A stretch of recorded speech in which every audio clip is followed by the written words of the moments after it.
Former Minister of Housing and Oropouche East MP Dr. Roodal Moonilal claims PricewaterhouseCoopers is guilty of misconduct, and he's calling for a full investigation into all their audits performed under the PNM administration. He made the claim today in the House of Representatives during a motion moved by him that the House take note of the continuing failure of the government to implement a viable housing policy to provide affordable housing units to qualified and deserving citizens of Trinidad and Tobago.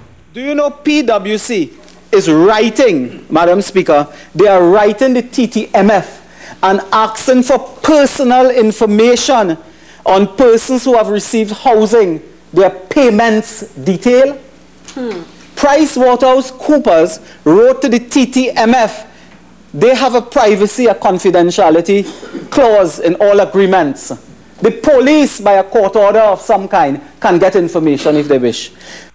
He claims that they have overstepped their boundaries while conducting audits at the HDC. He said the necessary action will be taken.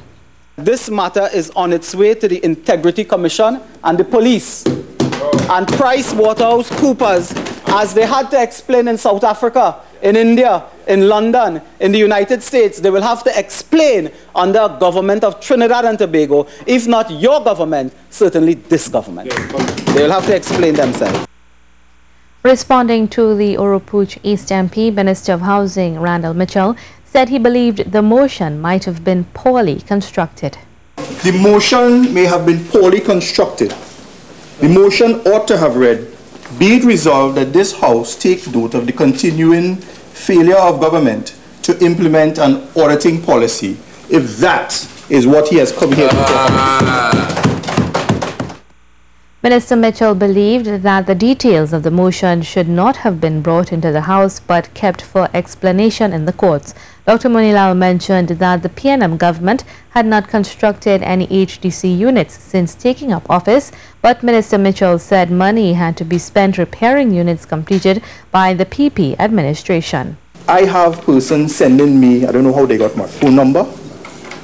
They send me on social media, Madam Speaker, pictures and videos of the poor state of these housing units and the amount of money that the HDC now has to pay to repair these units. At $955,000 per unit, Madam Speaker. Subsidized. Subsidized. There's a spring in the middle. Member of Parliament for Couva South, Rudy Singh, wants the government to divulge the details of the government-aided self-help housing program. The former sugar workers' labour leader said one of the most critical issues for former Caroni workers is where the land for the new program is coming from. Madam Speaker, whether the PNM government of Prime Minister Dr. Keith Rowley is going in a direction of taking approximately 1,000 plots of land from a residential point of view, which are supposed to be given to ex-Caroni workers.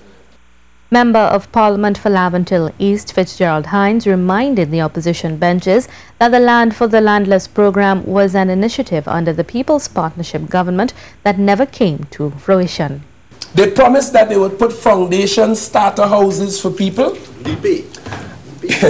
But by March 2013, the member for Oropouche East went to the cabinet and had those lots transferred to the EMBD. He must tell us why. And the EMBD is a very special place when it comes to the member for Oropouche East.